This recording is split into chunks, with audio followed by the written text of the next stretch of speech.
And I now declare exercise Cobra Gold 88 Lock X-31 open.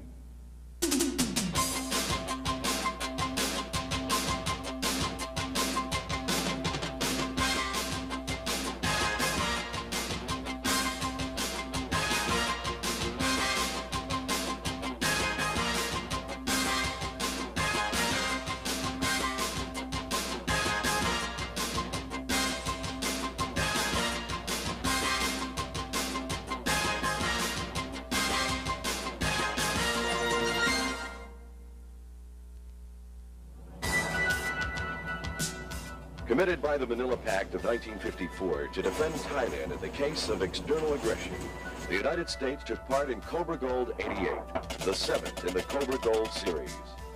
The joint combined exercise was designed to strengthen the ability of the Royal Thai and U.S. Armed Forces to defend Thailand. The exercise, held from June 26 to August 13, 1988, provided cross-training and planning, command and control, and the execution of air, land, and sea operations. U.S. Ambassador to Thailand, William A. Brown, presided at the opening ceremonies. I ask both sides to honestly use this opportunity to identify and correct weak areas, learn from every mistake suffered, so that if the situation arises where we must counter a common foe's offensive, that the experiences of Logex and Cobra Gold will serve us well. Primary U.S. forces included units of the Army's Western Command, the Pacific Air Forces, and the Pacific Fleet. Assisted by a Strategic Air Command KC-10 extender, 8 F-16 from the 432nd Tactical Fighter Wing, Misawa Air Base, Japan, traveled 8 hours and 4,000 miles before touching down at Perak, marking the 432nd's first deployment to Thailand. A total of 16 aircrew and 120 support personnel from the 14th Tactical Fighter Squadron ensured the success of the F-16 role, providing air-to-air and air-to-ground support, as well as dissimilar air combat tactics. Lieutenant Colonel Dave Hamilton, commander of the 14th Tactical Fighter Squadron, explains the U.S. F-16 interaction with the Thai F-5 and OV-10 aircraft. In cross-training exercises with the Royal Thai Air Force, pilots from 4 different Thai Air Force F-5 and OV-10 squadrons are exchanging tactical techniques and procedures with close air support, interdiction, and air-to-air missions. The Thai Air Force is proving to be very proficient in the employment of F-5s, both air-to-air and air-to-ground, and the employment of close air support assets with the OV-10 and ground-based forward air controllers. Some 1,000 U.S. Army soldiers of the 25th Infantry Division, 45th Support Group, and Headquarters 9th Corps Army Reserve, based in Hawaii, trained with Thai troops in such fields as ambush and assault tactics and perimeter security procedures.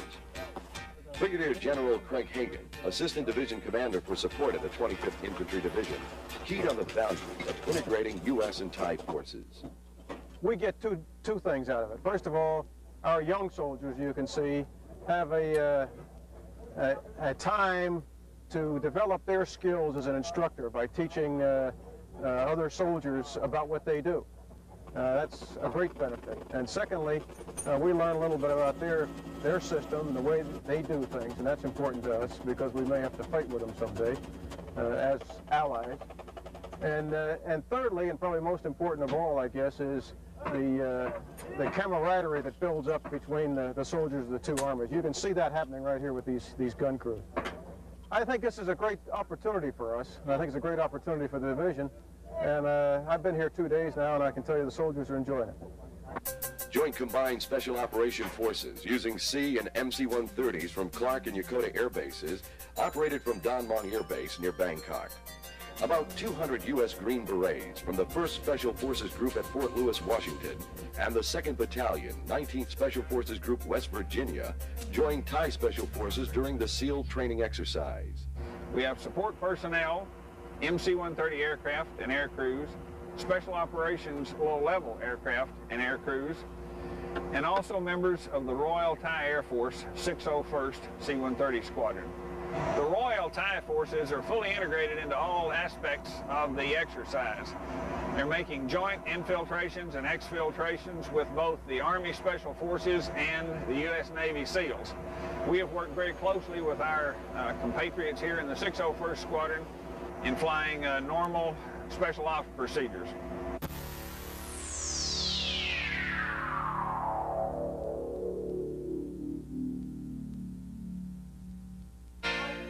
The 2 weeks prior to the field training exercise were used primarily for U.S. and Thai cross-training.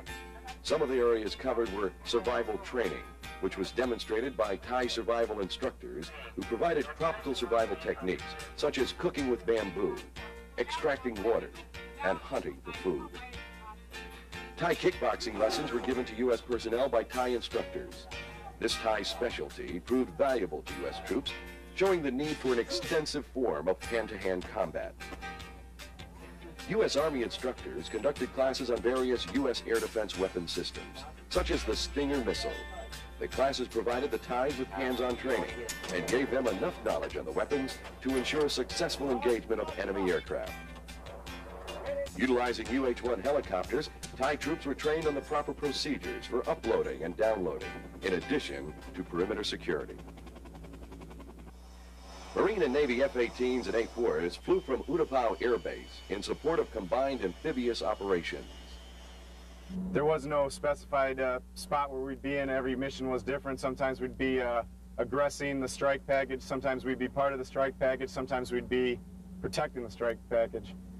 So during the first week and a half here, it was mostly air-to-air with some air-to-ground and deep air strikes or interdiction type missions.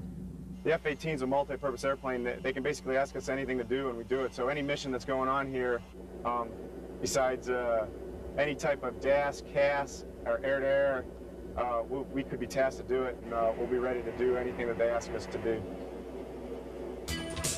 Members from the 31st Aerospace Rescue and Recovery Squadron and the 6200 Tactical Fighter Training Squadron, Clark Air Base, performed search and rescue missions with Thai Air Force and Naval personnel, utilizing a Joint Rescue Coordination Center. We're training the Royal Thai Air Force and Royal Thai Navy in procedures in search and rescue and the whole concept of combat search and rescue. RCC, we have RCC personnel, we have helicopter pilots, pararescue, survival instructors, and we're all using our expertise to cross-train and see what's applicable in Thailand and see what we have available that will help them in their combat search and rescue. In addition to the land search and rescues, water missions were held at Utapao Air Base between July 18th and the 22nd. A total of 20 missions were accomplished utilizing UH-1, Bell 212 and 214, and S-58 helicopters. Thai Navy SEALs and aircrew, along with Thai Air Force pararescue teams, participated in the water survival training. The proper use of survival devices such as rafts, penetrators, and the Stokes litter were demonstrated by U.S. pararescue and survival instructors.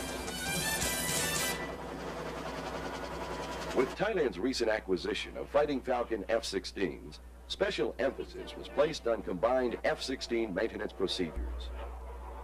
Since we've been here, we've organized a cross-training with almost all the specialties, engines, hydrazine, fuel response, crew chief response, and all the specialties.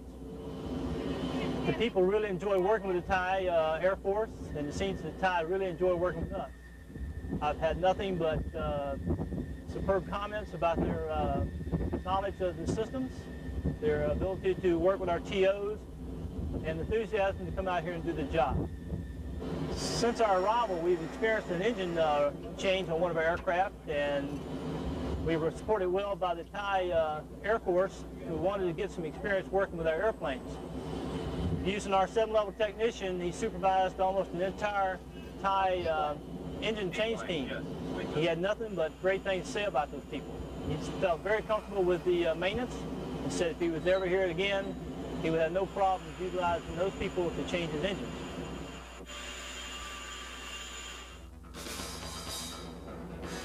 A combined amphibious assault occurred at Hat Yao Beach in the Laon province, located in the southeast region of Thailand.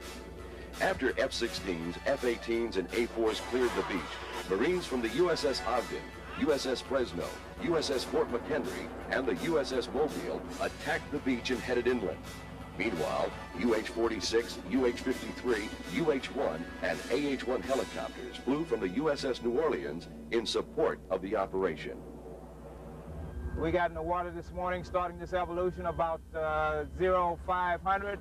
We had 4 waves of craft. First wave being AAVs, second wave being LCAC, third wave 2 LARC, fourth wave was an LCU. This is our first real evolution, and it's going real well for our guys. They are all on station. The training is of course helping to sharpen their techniques for beach control and salvage.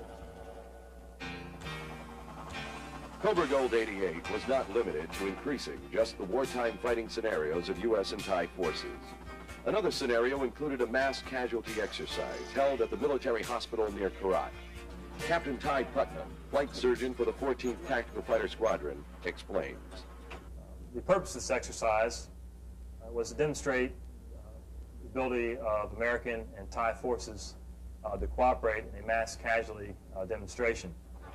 4 patients were delivered by a United States Army medevac helicopter to the helipad at the Royal Thai Army Hospital.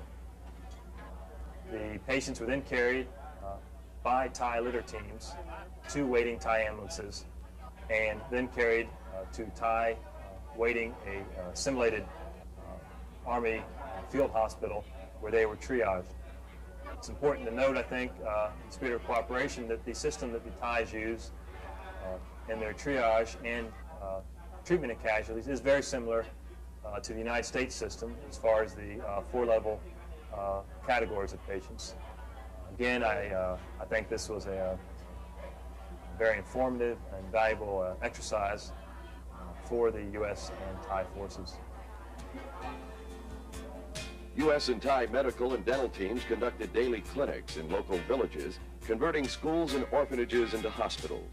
The teams provided the much-needed medical attention to those who normally would be unable to receive it.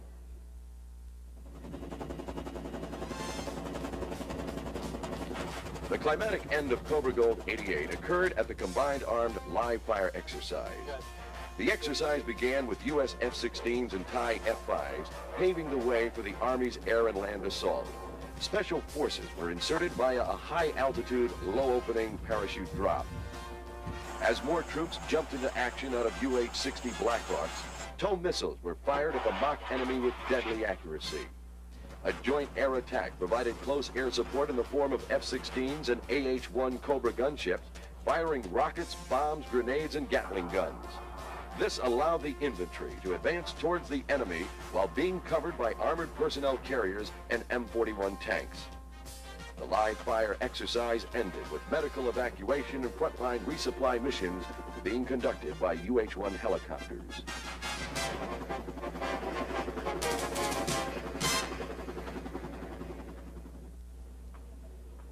Army Brigadier General Barry Sotok, Deputy Exercise Director for Cobra Gold 88, summed up the exercise this way. We leave Thailand having made many, many friends. We leave Thailand with our very strong military-to-military relations even stronger. I think it is absolutely true that the Royal Kingdom of Thailand is a very true and important friend of the United States.